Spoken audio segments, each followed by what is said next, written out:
Somos parte del pueblo. No tiene sentido, no tiene validez. En este país no se ahorra. Sostener la dolarización, el temor de perder, siempre puede estar presente. Lo mismo va a pasar en el 2016. Ese modelo debe de cambiar. Él ya dejó de ser un economista y ahora es un político. Construir la unidad. El gasto público eres tú, compañero. La gravedad del problema económico ecuatoriano. No alentemos demonios. Este Ecuador amazónico, desde siempre y hasta siempre. ¡Viva la patria! La revista informativa Democracia. A partir de este momento, Gonzalo Rosero y sus invitados analizan los temas de mayor trascendencia. La revista informativa Democracia con Gonzalo Rosero. Más libre que nunca. Comenzamos.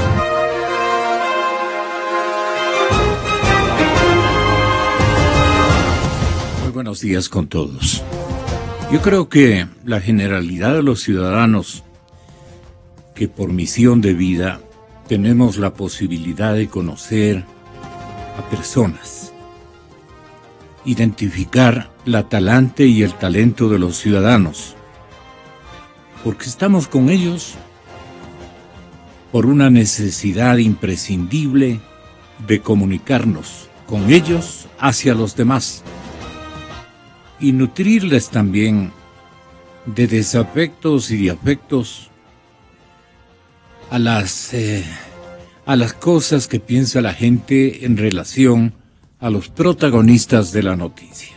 Los protagonistas de la noticia son evidentemente, en nuestro caso, los economistas, los forjadores de conciencia pública, son los políticos, queramos o no, son los personajes que abrigan esta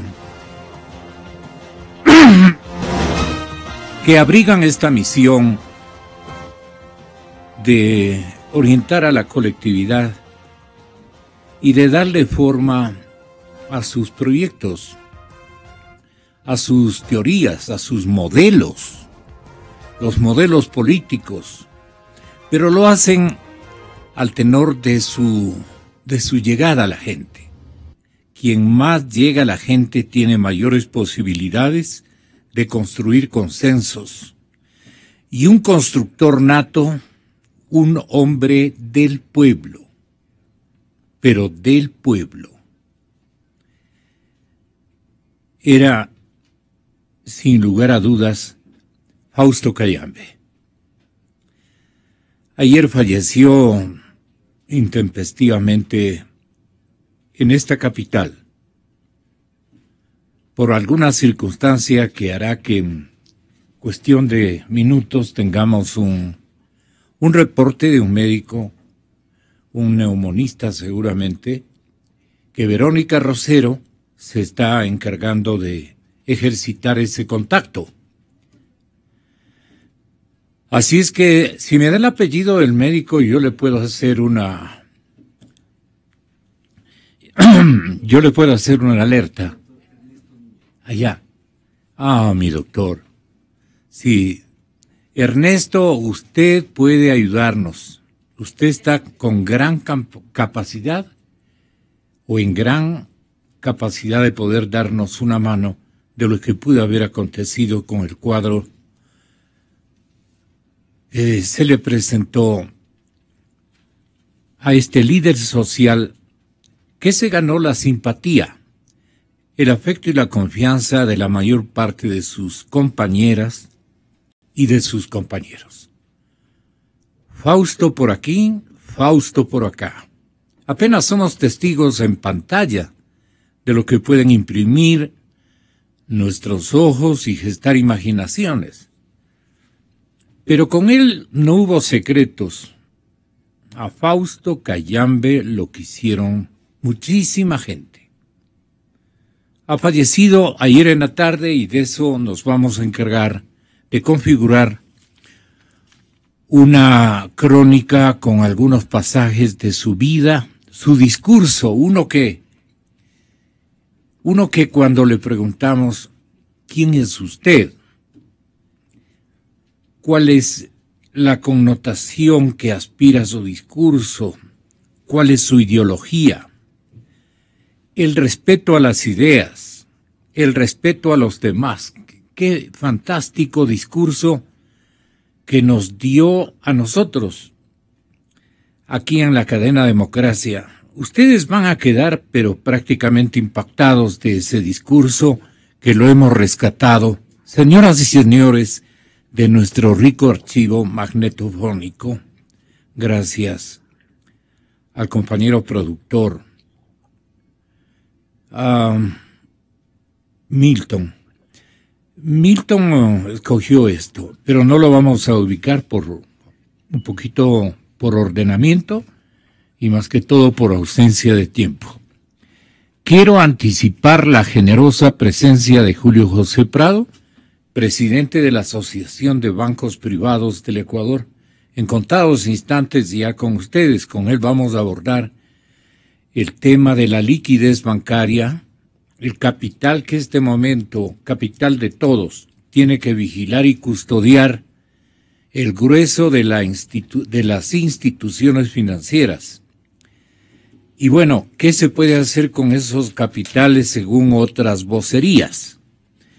En fin, lo que sí quiero es saludar y preguntar, porque mañana vamos con él a mantener una plática de más largo y dilatado alcance, más que todo de profundidad. Yo creo que se ha dado cuenta el político, el dirigente, a quien le atribuyen y le acusan de querer prácticamente parquearse en una dimensión directriz en el partido Avanza. Estoy refiriéndome al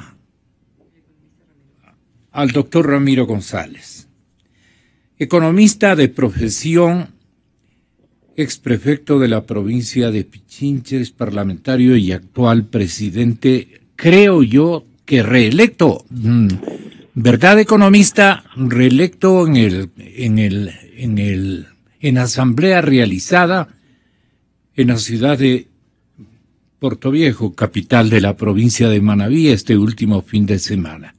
Ramiro, tenga la gentileza, usted ha abierto un apoyo a una presidenciable de otra agrupación, porque creo que con Cintia Viteri y el Partido Social Cristiano Madera de Guerrero las cosas han concluido.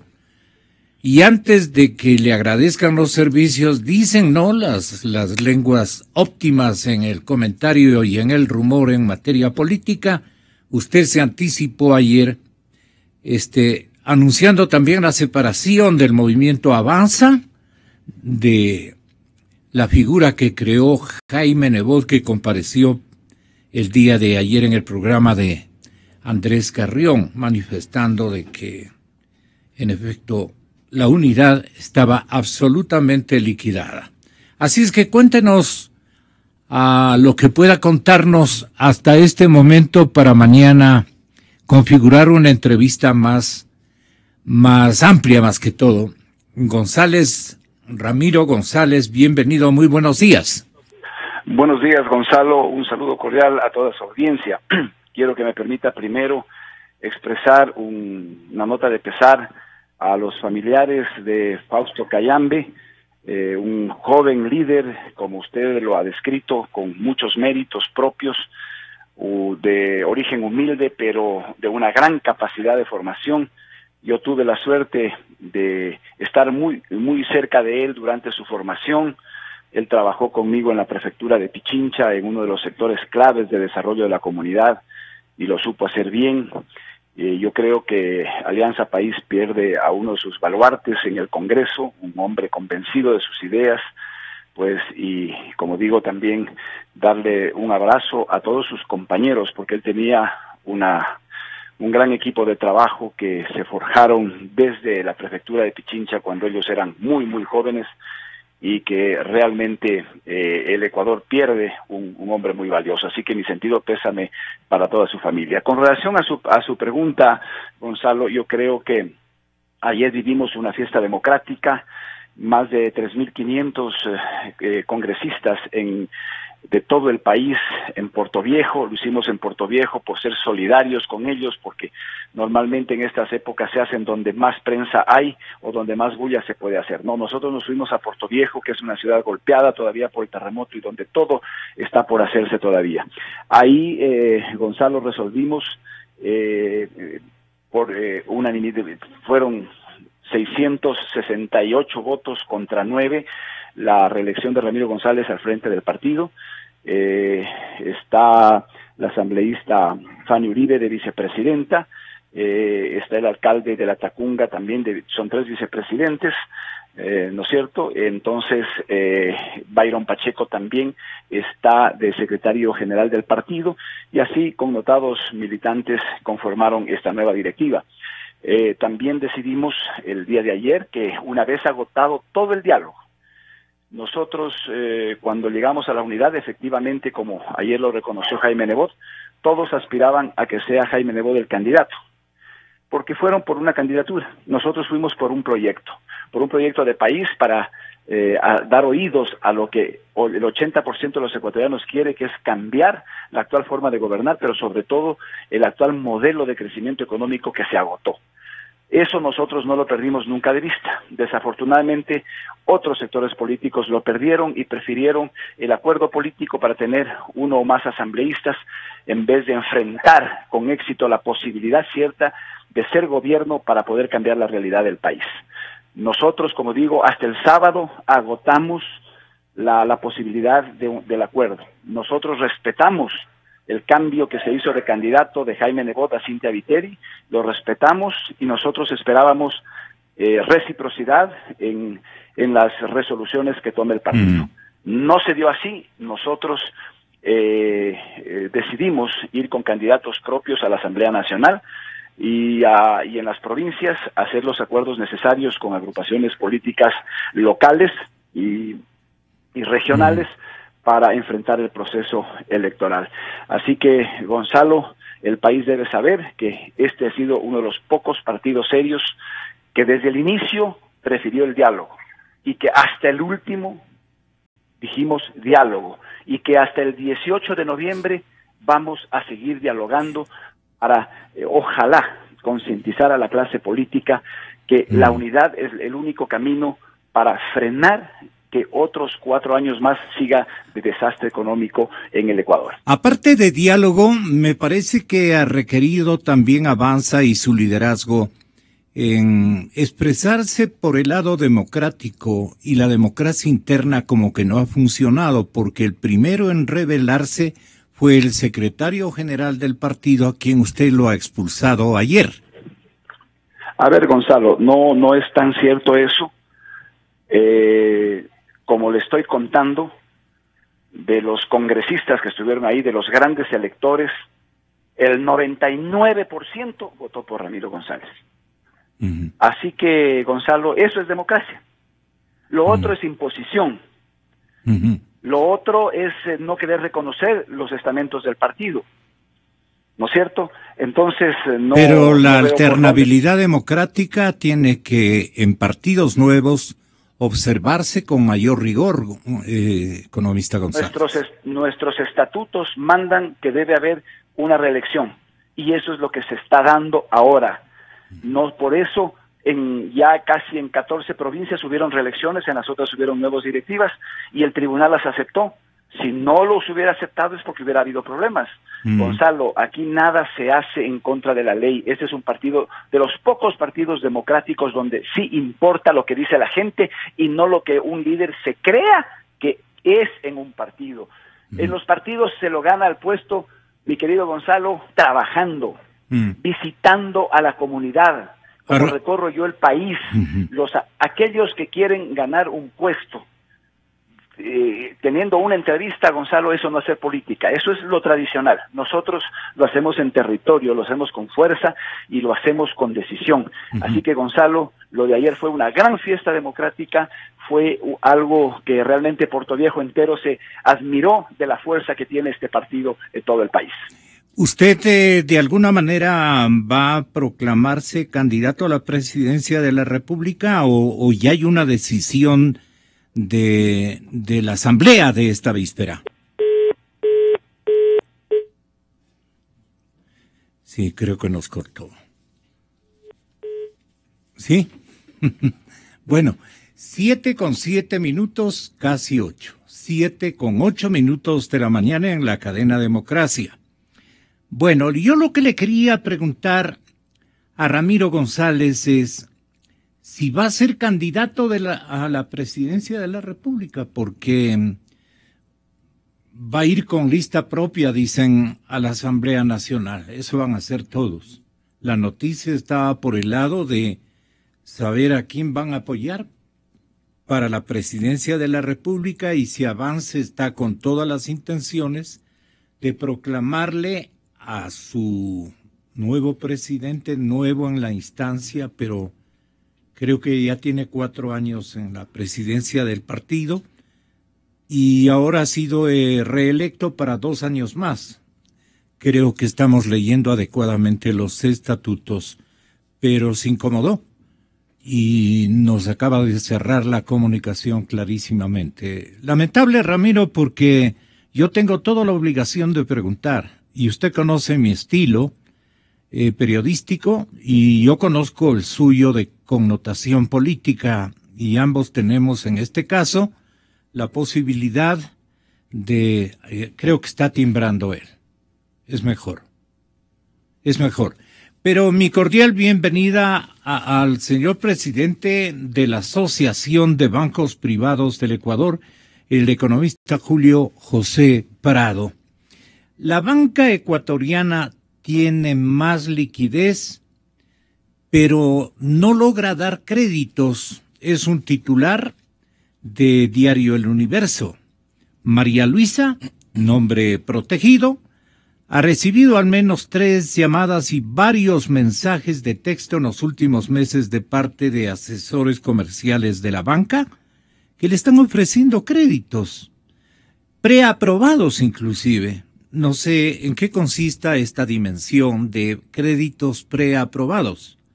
Seguramente se analiza la hoja, el comportamiento de los clientes y se les dice el momento que usted, eso a Dios gracias nos han manifestado, cuando usted necesite un crédito, usted sabe que me llama y yo le atiendo ese momento. Eso es como preaprobado. Es signo de que son muy buenos clientes de la institución bancaria, que tiene esta fina costumbre de anticipar y de generar una lista muy agresiva en ese sentido. Pero como que falta una marca de confianza global. No sé a qué más podamos atribuir que la banca del Ecuador está con más de 10,000 millones de dólares, pero no logra dar créditos. Presidente, bienvenido, muy buenos días. ¿Cómo ve la situación usted? Muy buenos días, Gonzalo. Muchísimas gracias por la invitación esta mañana. Permítame primero solidarizarme con la familia del asambleísta Fausto Cayambe por la pérdida de esta terrible noticia que nos hemos enterado ayer en la tarde. Sí, una persona joven que obviamente enluta a su familia y a buena parte del país. A nombre de la Asociación de Bancos nos solidarizamos profundamente con la pérdida de sus compañeros de bancada y también con su familia, obviamente. Él se lo merece, un lindo gesto de parte de la asociación. Él se lo merece, le aseguro, y le aseguramos todos los que tuvimos de alguna manera por lo menos un filo de conocimiento y nos fue realmente ese filo de conocimiento del perfil humano, de la categoría de dirigente político y de su dimensión interna, la parte humana, hace que nosotros agradezcamos a todos los que finalmente acompañaremos a la familia por esta irreparable pérdida. Muchas gracias, señor presidente de la Asociación de Bancos. Yo creo que todos los sectores están premiando a la verdadera conducción política y al verdadero protagonismo de políticos de otra talante y de otro talento. Los dos reunía Fausto Cayambe. En efecto, eso lo dijimos de frente en alguna oportunidad, y ya voy a hacer, voy a traer a colación la entrevista o una parte de la entrevista que le formulamos sobre esta dimensión que él quería. Buena política. Tenga la bondad, señor presidente. Sí, gracias, Gonzalo. Entonces, entrando en materia de lo que usted me preguntaba, efectivamente, digamos, hay dos partes que hay que analizar en este momento. Una es el tema de la liquidez, uno el tema de la efectiva recuperación de depósitos que se está dando durante este año 2016 y que marca un contraste muy importante con lo que se venía pasando en el 2015. Y en un momentito quisiera referirme a por qué hay esta diferencia entre lo que pasaba en el 2015 y lo que está pasando en el 2016, que creo que es muy importante, Gonzalo, aclararlo. Y también, efectivamente, hay el otro lado, que es el tema de los créditos, son el otro lado de la moneda, el otro lado de la medalla, en el cual vemos que hay mucho menor dinamismo de lo que anticipábamos. Entonces, digamos, para ir por partes, ¿no es cierto? Primero, en términos de depósitos, Gonzalo, y en términos de la liquidez. El año pasado, 2015, se perdieron 3.200 millones de dólares del sistema bancario privado. Eso es lo que salió. Hubo menos depósitos. Eso representó en términos de caída de depósitos anualizados, digamos, de diciembre de 2014 a diciembre de 2015, alrededor de un menos 12,5%. Es decir, es una caída importante. Entonces, lo primero que tenemos que sopesar, Gonzalo, es que el hecho de que se estén recuperando depósitos por sí solo es una buena noticia. Es una noticia que debe darnos tranquilidad a los ecuatorianos, a quienes creemos en el sistema de dolarización, a quienes creemos que lo necesario es tener tranquilidad para poder trabajar, ¿no es cierto? Pero no hay colocación, dicen. No hay colocación, y entonces ahí vamos al otro lado. Lo que está pasando es que la colocación o la entrega de créditos no es que se ha parado, sino que va menos rápido de lo anticipado. Hay una estadística del Banco Central, una encuesta en realidad, no es una estadística muy compleja, pero una encuesta que nos da algunas luces sobre cómo está este tema. Y es una encuesta que le hacen a personas, empresarios y demás, sobre si es que las personas creen que este es un buen momento para endeudarse o no. ¿Sí? Esto en el año 2014, digamos, entre 2013 y 2014, épocas de bonanza, las personas creían, entre el 35 y 45% de las personas creían que era un buen momento para endeudarse. Le hacen la misma pregunta a las personas hoy por hoy. Este dato es hasta el segundo trimestre de este año, alrededor de junio, julio de este año, y las personas dicen solamente en el 12% de los casos que es un buen momento para endeudarse. Y en el caso de las pymes, en el caso de las microempresas, es mucho más bajo este porcentaje, este promedio. Entonces, ¿qué es lo que está pasando? Que las personas están actuando como tienen que actuar en una recesión, en una crisis económica, que es ser mucho más cautas, ser mucho más prudentes, recurrir a la plata que hayan tenido ahorrada en las cuentas bancarias, que hayan tenido ahorrado en cualquier lado, ¿no es cierto? Y tratar de utilizar ese dinero y solamente recurrir a créditos cuando crean que hay una buena opción de una nueva inversión, cuando sea muy necesario, cuando tengan que repagar una deuda, etcétera. Lo contrario sería un comportamiento más bien atípico, sería un comportamiento más bien riesgoso de las personas, una cosa que nosotros no validamos, que es que vayan a solicitar créditos para pagar deudas y sigan sobreendeudándose. Eso es algo que no ayuda a las personas. ¿Y cómo se dan cuenta ustedes de que el destino de ese crédito va a ir en esa dirección? Justamente con lo que usted mencionaba, Gonzalo, al inicio, que es el análisis del perfil de riesgo de la persona. Es decir, si es que las personas tienen un buen historial de crédito, si es que son buenos pagadores, obviamente se entiende lo que está pasando, que es un contexto en el cual hay una recesión económica, no avanzan las personas a vender, hay más desempleo, etcétera. Y entonces todo esto se toma en cuenta y en ese sentido se le da crédito a las personas o a las empresas en base no solamente a lo que está pasando hoy por hoy su empresa, sino en base también a su historial crediticio. ¿Por qué creen los banqueros que la gente confió en ustedes y no en el Colchón Bank?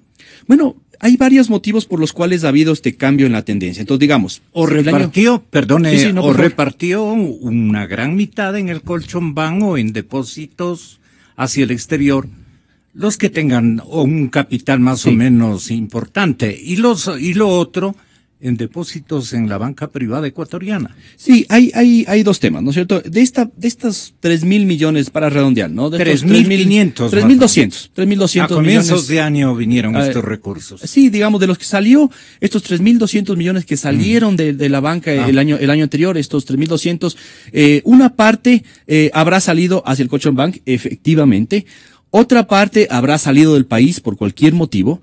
Y otra parte simplemente, Gonzalo, se consumió. Es parte del proceso productivo, ¿no es cierto? Del proceso de gasto de las personas, de consumo de las personas. Entonces, hay mucha gente que dice, bueno, ¿dónde están esos 3.000 millones de dólares para ver si les traemos nuevamente a la banca, hacemos algún incentivo para que la gente vuelva a depositar? La gran realidad es que buena parte de eso ya se consumió y usted tendrá la información de toda la cantidad de gente que sale los fines de semana a hacer compras en el norte del país, ¿no es cierto? Que va a Colombia, que va a Perú y demás. Esto es dinero que sale y ya no regresa, que se esfuma. Por eso es que es tan importante conseguir nueva liquidez que venga por el lado del sector productivo, de la innovación, de la inversión, etcétera. Eso es muy, muy importante. Entonces, ¿cuánto se llevarían las fronteras?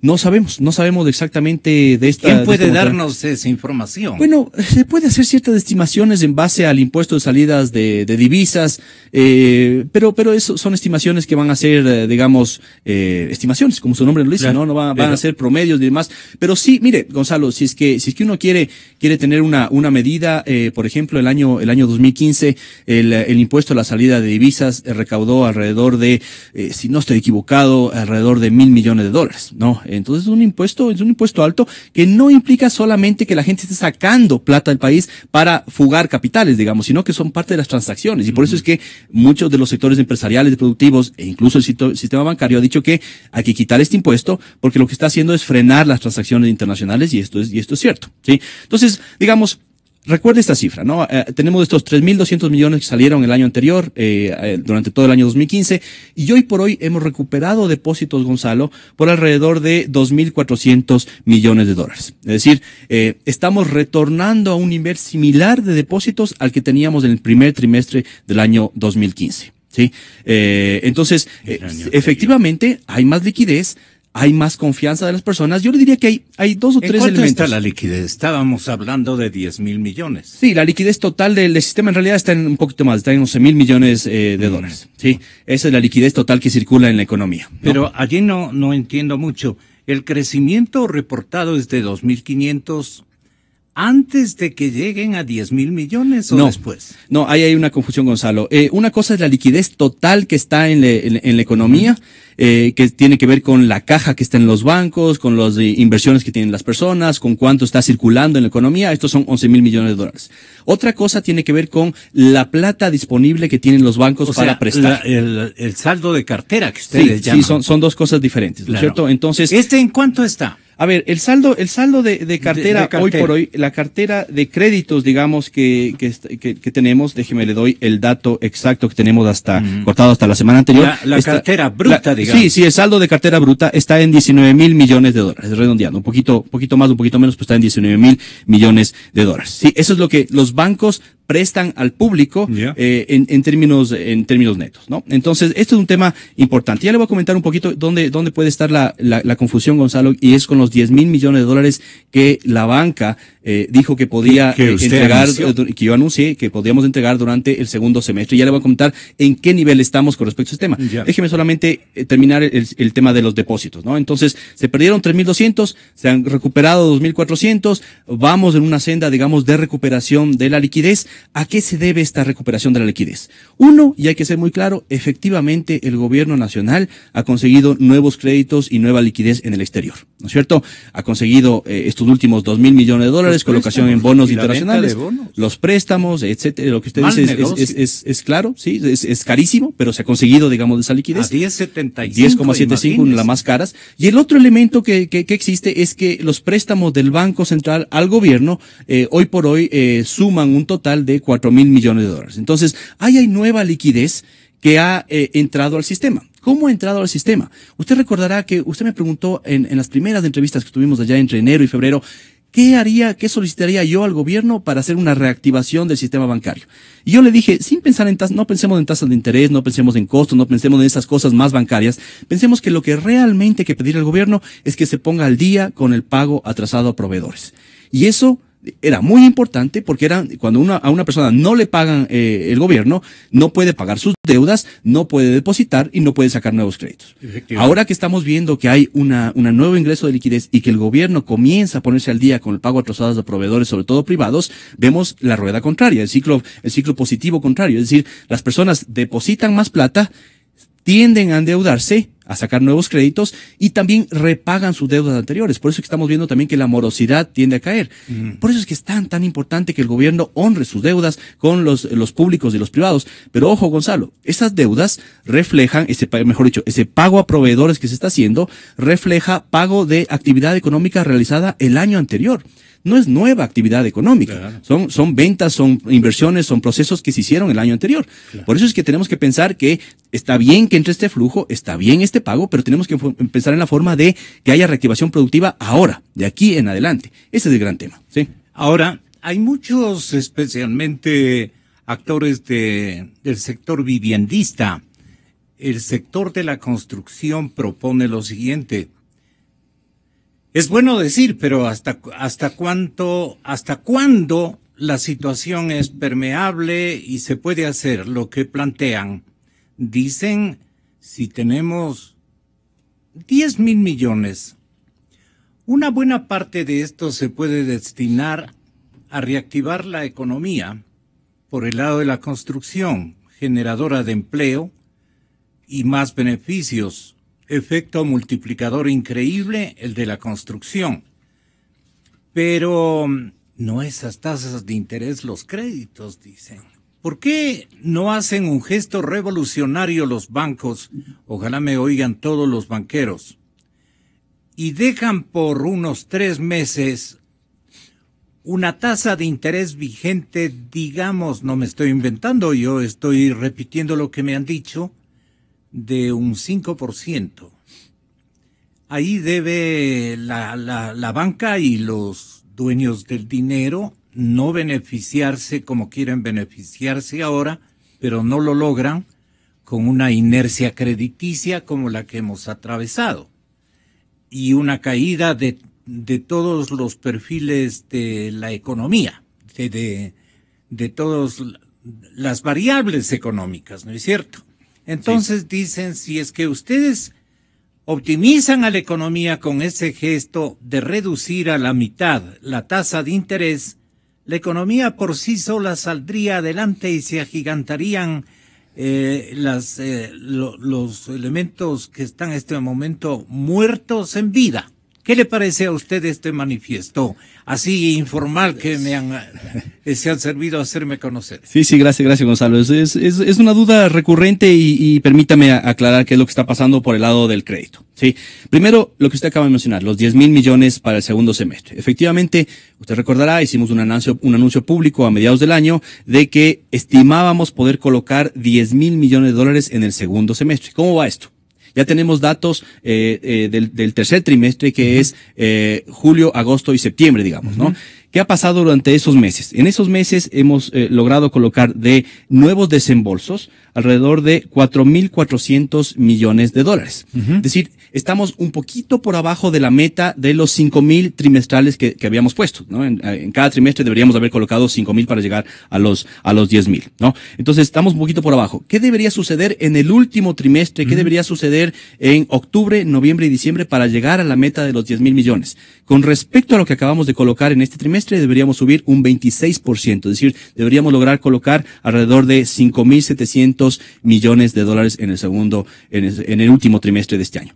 ¿Es posible? Sí, es posible todavía, pero es un salto importante.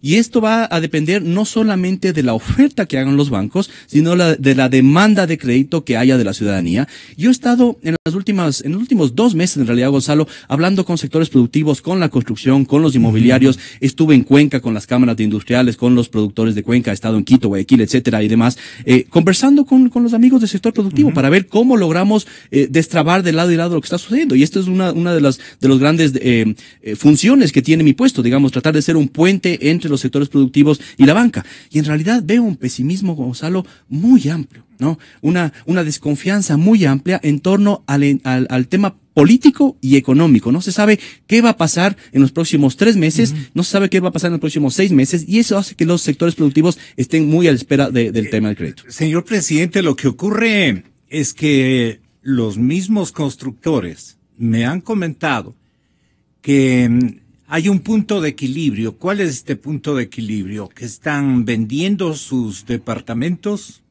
en el caso de ciudades, de ambientes urbanos, vendiendo al mismo precio, con los mismos costos, pero han comenzado ya a vender perdiendo. Sí. Entonces, eso sí ya tiene otra marca y otra perspectiva. Totalmente. Entonces, ¿y por qué no? Es que el interés es muy oneroso, muy caro. Entonces, los dueños del capital, que no necesariamente sean los bancos, harían este sacrificio, harían esta concesión obligados por la circunstancia para generar mayor demanda de crédito y activar la economía para que se multipliquen las variables con signos más optimistas, señor presidente. ¿Por qué no intentan a eso? Vamos de eso, Gonzalo. A ver, el tema de las tasas de interés es uno de los temas que... ¿En cuánto está ahora? Que más, bueno, depende del tipo, claro, depende del tipo de crédito. Hay créditos al sector productivo corporativo que se entregan al 9%, hay créditos al sector de la vivienda que se entregan al 10, al 11%, hay créditos incluso algunos un poquito más, otros un poco menos. Ya voy a explicar un tipo de crédito que se entrega, por ejemplo, al 5%, justamente lo que usted me menciona. Hay otros tipos de crédito a consumo que están en el 14, 15, 16, etcétera, un crédito, microcrédito, créditos más costosos de entregar, por ejemplo, al público, con microcréditos está un poquito por arriba. Por ahí está, ¿no? Efectivamente, las tasas de interés en el Ecuador son uno de esos temas que hay que trabajar en forma estructural.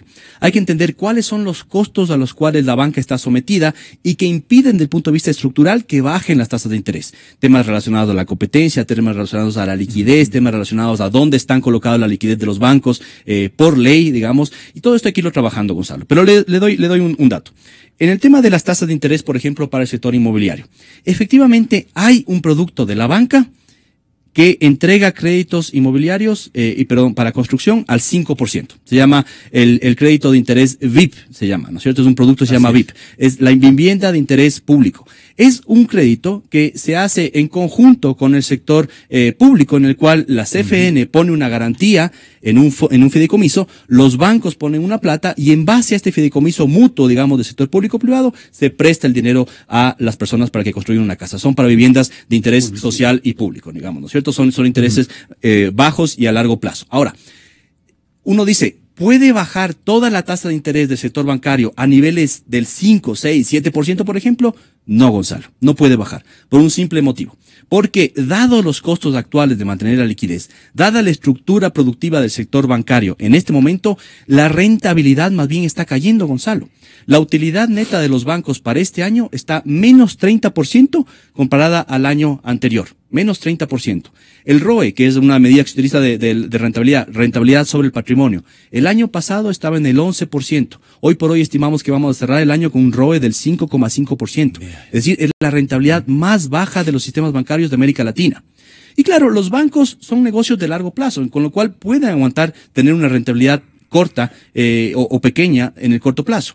Lo que no puede darse lujo nadie es decir, voy a bajar las tasas de interés muchísimo, a la mitad por decir alguna cosa, porque lo que va a pasar en ese caso es lo contrario de lo que queremos. Es decir, va a haber menos crédito porque los bancos no van a poder entregar créditos a esas tasas porque no pueden cubrir ni siquiera sus costos. Entonces los bancos van a decir, yo a esa tasa que tú me estás poniendo, a ese precio de entregar dinero que me estás poniendo, yo no puedo entregar crédito, entonces mejor voy a restringirme y voy a dejar de prestar dinero. Eso es muy peligroso, digamos, si es que se da en una economía que ya está en recesión. Más bien lo que hay que tratar entonces los costos del funcionamiento bancario son altísimos, ¿no? Los impuestos porque estamos hablando de 5 puntos que no pueden ser reducidos de 10 a 5%, por ejemplo. Poner la tasa de interés convencional, la que más usan los productores o agentes o actores de ámbitos mucho más rápidos en provocar una evolución virtuosa, digamos, de la economía, que es lo que más buscamos, que haya más o menos inercia y más actividad económica multiplicada. Esta es la cosa. Entonces, no pueden los bancos porque sus tasas de administración son elevadísimas, o es que sus cálculos de utilidades, digamos, son innegociables. No son innegociables, Gonzalo. Más bien, justamente el sistema bancario se ha ido achicando como se ha ido achicando el resto del sistema privado del Ecuador. De hecho, si usted ve la reducción de rentabilidad en la banca comparada con cualquier sector productivo del Ecuador, ha sido una de las reducciones de utilidad más grandes con respecto al año 2015, ¿no? Y 2014, obviamente. Entonces, el sistema bancario está acoplándose a una nueva realidad. ¿Cuánto han ganado en los 2 últimos años los bancos? Déjeme ver si que tengo el dato por aquí y le doy el dato vamos a ver. Hasta a diciembre, aquí tengo el dato, a diciembre de 2015 ya anualizado, digamos. ¿Cuánto fue el total del año 2015? Fueron 200 de utilidad neta, sí, 271 millones de dólares. Y esto está público, lo publicamos todos los meses y vamos viendo. 271 millones de dólares. Bueno, y uno dice, pocho, esto parece una gran cantidad de dinero. Claro. Pero claro, esto es para todos los bancos del Ecuador. Claro. Si uno compara esta utilidad para otro país, por ejemplo, yo me di el trabajo de buscar por carteras. Claro, y si comparamos, recuerda este número, 270 millones en el Ecuador para todos los bancos. Todo el sistema bancario recibe esto. En el Perú, ¿no es cierto? Un solo banco tiene utilidades netas de 300 millones, 400 millones, y la utilidad combinada del sistema es 3, 4 o hasta 10 veces superior a la que hay en el Ecuador. Entonces, lo que hay que medir es cuánto se pone de dinero y cuánto saca de dinero en términos de utilidad el accionista, ¿no? Y recuerde, Gonzalo, que el accionista bancario solo puede tener dinero invertido en los bancos, el ¿no? mercado financiero peruano frente al nuestro, por supuesto, son 20 Ecuador. Por supuesto, son mucho más grandes, y ahí están las diferencias, ¿no? Entonces, si usted ve, lo que hay que medir es en términos de rentabilidad, la rentabilidad sobre el patrimonio, este ROE que es el que se utiliza a nivel internacional. Si usted mide así, ¿pero cuál el es sistema la bancario ecuatoriano para reactivar la economía de todo parte lo que de estamos la banca? Lo que estamos haciendo, por ejemplo, es decir, estos 10.000 millones de dólares que hemos preanunciado, sin que nadie nos diga que hay que hacerlo, sino que porque el negocio de la banca es prestar dinero, se ha anunciado que se van a entregar 10.000 millones de dólares. Esperamos lograr hacer esto. ¿Qué más se ha hecho, Gonzalo? Usted recordará, bueno, lo que hemos dicho, hay una salida de depósitos, la gente está con ganas de no tener su dinero en la banca. Vamos por ese lado. Hay que atacar a ese tema. Entonces, ¿qué es lo que están haciendo los bancos? Pagarles un poco más a los depositantes, darles mejores servicios bancarios a los depositantes para que la gente diga, me veo incentivado a poner mi plata en el banco. Y otra cosa que también están haciendo hay un cambio importante en las estrategias de concesión de crédito. Es decir, los bancos están comenzando a cambiar sus estrategias. Si es que uno estaba muy enfocado solamente en vehículos, por ejemplo, estaba comenzando a meterse en temas de vivienda. Si es que uno estaba muy enfocado en temas solamente de la gran corporación, está tratando de ir hacia el tema de crédito de pymes o créditos, etcétera. O sea, hay un cambio en las estrategias y esto responde a que obviamente la crisis hace que los bancos tengan que irse adaptando también. Entonces, hay un compromiso en realidad, Gonzalo, y esto es importante que lo entienda la ciudadanía, hay un compromiso de la banca de seguir entregando créditos al sistema privado. ¿Cuánto representa el crédito al sector productivo en total, teniendo en cuenta la producción, la construcción, la vivienda, etcétera? Representa el 70% del total o incluso un poco más hoy por hoy. El resto es crédito de consumo, que también es importante, pero no tanto. Presidente Prado, a usted le corresponde mejorar la vitrina de productos crediticios, porque usted tiene que ponerle ojo a la reactivación de la economía. Eso es bueno para todos. Obviamente, incluidos los grandes del premio serían los propios bancos. Pero si se cierran a la banda exclusivamente con lo más fácil, vehículos y vehículos y vehículos, un poco de vivienda, y el resto, el aparato productivo, las pequeñas empresas, la misma construcción, como le decía antes, están perdiendo, están complicándose, y allí trabaja mucha gente. Mire, Gonzalo, no es tan así. Más bien lo que hemos visto es que la banca ha mantenido, pese a las dificultades de liquidez del año pasado y de principios del primer semestre, ha mantenido sus líneas de créditos abiertas a todos los sectores productivos. Y le doy la composición de cómo está la cartera bruta para que podamos ver, ¿no? Eso es orientador. Es orientador, así es, ¿no? Entonces, el crédito comercial representa el 48% del total de la cartera. El crédito de vivienda representa el 10% del total de la cartera. El microcrédito representa el 7% del total de la cartera, ¿no? Con lo cual, todo el crédito a la producción, hoy por hoy, en este momento, representa el 65% del total. Si a esto le sumamos el crédito de educación, podemos llegar al 70% que yo le mencionaba anteriormente, y el crédito de consumo representa el 30% del total. Ahora, esto también es importante pero porque la los bancos... vitrina está más grande que el área productiva, señor presidente. ¿A qué se refiere con la vitrina? No le entiendo, Gonzalo. La parte comercial, pues.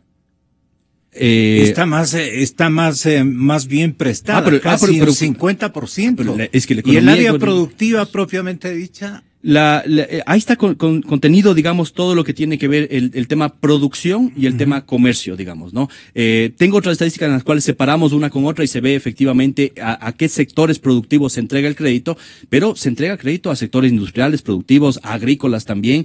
En realidad, el tema comercial es también muy nuestro importante, ¿no? Empresario productivo es también muy frágil, digamos, muy maluco, porque no pone ñeque, no es creativo, no busca otros horizontes y siempre se queja del crédito.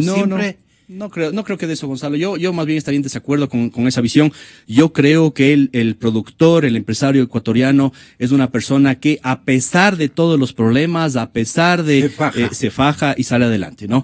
Y eso es lo que estamos viendo hoy por hoy, que las personas tratan de encontrar la salida, tratan de solicitar nuevos créditos, tratan de acceder a los bancos para poner un nuevo negocio, y esto también es importante. Ahora, otro tema que estamos viendo, Gonzalo, y que se está comenzando a multiplicar, no es riesgoso todavía, pero sí se da en varios casos, es que hay varias empresas y empresarios que están comenzando a solicitar crédito no para expandirse, sino para contraerse.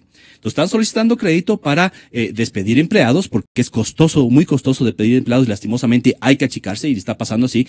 Y hay empresarios que también están pidiendo créditos para pagar impuestos, ¿no? Entonces, claro, los bancos también en este entorno, y hay que entenderlo así, Gonzalo, en este entorno de crisis económica, de recesión, los bancos tienen que tener mucho cuidado con el dinero nuestro, suyo, mío y de las personas que nos escuchan, porque es el depósito de las personas el que va a servir para prestar después, con lo cual uno lo que quiere es que el banquero... Pero si se va al Estado por el lado de convertirse en impuestos, las complicaciones vienen después porque no se puede rescatar ese. Por eso es que yo le decía al inicio de la entrevista que comenzamos a ver una economía, Gonzalo, en dos velocidades. Es un gobierno súper impuestero, entonces no les alcanza a los empresarios para pagar los... ¿O es que esos dineros están volando al exterior y no sé? No, yo creo que es lo primero. Lo que usted dijo es una estructura impositiva que exagerada, que estaba quizás bien cuando teníamos bonanza, con precios de petróleo de $100.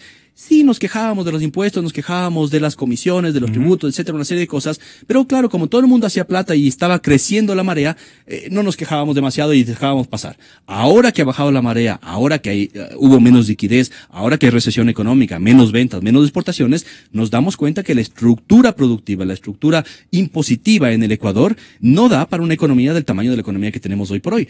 Y por eso es que tenemos que irnos adaptando. Entonces, por eso es que yo le decía a Gonzalo que el negocio de los bancos en recesión económica, como lo que estamos viendo ahora, es muy, muy delicada y hay que tenerla con mucha técnica y mucho profesionalismo. Porque si bien uno dice, oiga, yo quiero que usted entregue más créditos a más personas, uno dice, bueno, sí, es el rol de la banca, pero ojo, que por el otro lado tengo el tema de los depositantes. Y lo que más me interesa a mí es preservar el patrimonio y el interés de los depositantes. Y ojo, que las personas tampoco dejan sus depósitos a muy largo plazo. Porque uno dice, a ver, el empresario pide que me den crédito a 5, 10, 15, 20 años, por ejemplo, ¿no? Para hacer un negocio. ¿A cuánto tiempo dejan las personas sus depósitos? Usted, yo, todos dejamos los depósitos a más de un año, solamente el 3% de los depósitos en el Ecuador. O sea, casi no hay depósitos a largo plazo en el Ecuador. A menos de 6 meses está todo el resto. Está 85% de los depósitos está a menos de 6 meses. ¿Qué significa esto? Que claro, los bancos tienen dinero, pero tienen dinero colocado a muy corto plazo, mientras que las necesidades productivas son de largo plazo. ¿Y eso es desconfianza? Eso tiene que ver, por un lado, con la desconfianza en el sistema estructural, digamos, no solamente en el tema de la banca en sí mismo, sino con la dolarización, con el sistema político, con el sistema estructural productivo del Ecuador. Pero si algo sí hemos visto, Gonzalo, es que en los últimos meses este aumento de depósitos que se ha dado refleja un aumento de la confianza en los bancos. Qué bueno. Porque uno dice, claro, a ver, el gobierno ha pagado a proveedores, el gobierno ha puesto más liquidez. Toda la liquidez que están sintiendo los bancos en depósitos es proveniente del gobierno. Esto no es tan cierto. Una parte es así, sobre todo la liquidez que hemos visto en los últimos meses proviene de los nuevos pagos que ha hecho el gobierno a proveedores, pero esa liquidez que ha puesto el gobierno tranquilamente podía haberse ido fuera de la banca, ¿no? La gente podía haber dicho, a mí me pagaron la deuda y en lugar de poner en los bancos del Ecuador voy a sacar y voy a poner o en el Colchón Bank o me voy a llevar a cualquier otro país del mundo o me voy a gastar afuera. Lo que hemos visto es que no está pasando eso. La gente le están pagando sus deudas y está depositando su plata en la banca privada. Esto demuestra el buen manejo técnico que se ha hecho durante este año por parte de los bancos. Yo reconozco a los mismos actores casi en la dimensión de que manejan a la banca desde hace un montón de años. Y siempre les concebí prudentes. No han tenido arrestos, porque también se siente una ausencia de valentía, de ganas de hacer las cosas y de confiar en el otro. ¿Quién es el otro? El sector productivo, el sector comercial. Y entonces ahí creo que tenemos unos intermediarios financieros muy quedados. ¿Qué le parece a usted claro, no ha de estar de acuerdo conmigo? No estoy de acuerdo. No estoy de acuerdo, Gonzalo, por lo que le acabo de decir, porque tradicionalmente, y cuando reviso los datos históricos del sistema bancario, más bien veo que durante los últimos años, los años de bonanza económica incluso, la banca acompañó el desarrollo productivo, acompañó con créditos el desarrollo productivo de todo estilo. Ahora que hay menos liquidez, la banca sigue entregando créditos. No es que ha cerrado, hay créditos. Más bien entonces lo que ha entregado es créditos. Pero ojo, Gonzalo, también hay que entender qué tan sostenible de esa liquidez, es decir, las fuentes de esa liquidez. Y eso es un tema bien importante, porque claro, si es que el banquero se confía y dice, ahora tenemos liquidez porque el gobierno pagó a proveedores, ahora voy a entregar toda esa liquidez, ¿qué pasa mañana cuando nos demos cuenta que en realidad no ha sido una reactivación productiva de largo plazo, sino de corto plazo? Pero quienes tienen depositado en el sector interno de la banca dicen, aquí no nos pagan mucho porque son muy conservadores, nos vamos y llevamos a Panamá, llevamos a Miami y se dan modos y sacan el dinero. ¿Eso no es más perjudicial para el país? Por eso es que hay que generar confianza en el Ecuador. Por eso es que no es solo un tema de bancos. ¿Desde quién? Desde el gobierno. Desde la política pública. Desde la política pública, la política productiva, el sistema bancario en general. Yo creo que si algo hemos demostrado durante este último año y medio, en medio de una recesión económica, es que ventajosamente, Gonzalo, y eso tiene que quedarle muy claro a la ciudadanía, es que la crisis económica no fue empujada por los bancos. Más bien fue amortiguada por los bancos. Fue digamos, amortiguada en sí mismo, como su nombre lo dice, porque los bancos lograron achicar los bancos y el sistema bancario a un nivel de actividad mucho menor que el que teníamos en el 2014 y se hizo en forma adecuada, digamos, en forma paulatina. Esto que hemos mencionado con usted varias veces, el tema del soft landing. Un tema, quizás para finalizar, Gonzalo, no sé si estamos con tiempo todavía o no, pero permítame un minuto. No tenemos solo esta última reflexión. Presidente. Gonzalo, vamos a entrar a un periodo político electoral. Así es. En el cual, sin ninguna duda, la gente va a querer relacionar los temas bancarios con los temas políticos y los temas electorales. Yo le quiero dar tranquilidad a la ciudadanía de que estamos con un sistema bancario eficiente, solvente y líquido como para enfrentar un proceso productivo y electoral que va a ser definitivamente complicado y politizado y polarizado, ¿no?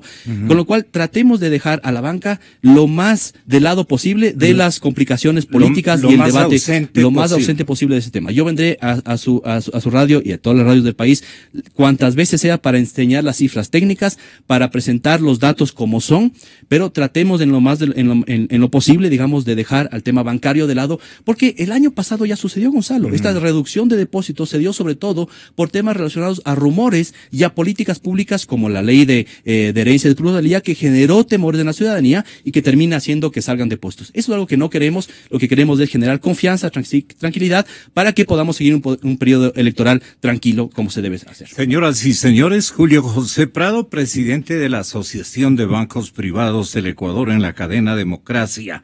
Ahora viene el señor ministro coordinador de sectores estratégicos, don Augusto Espín, la refinería de Esmeraldas y todo su escándalo.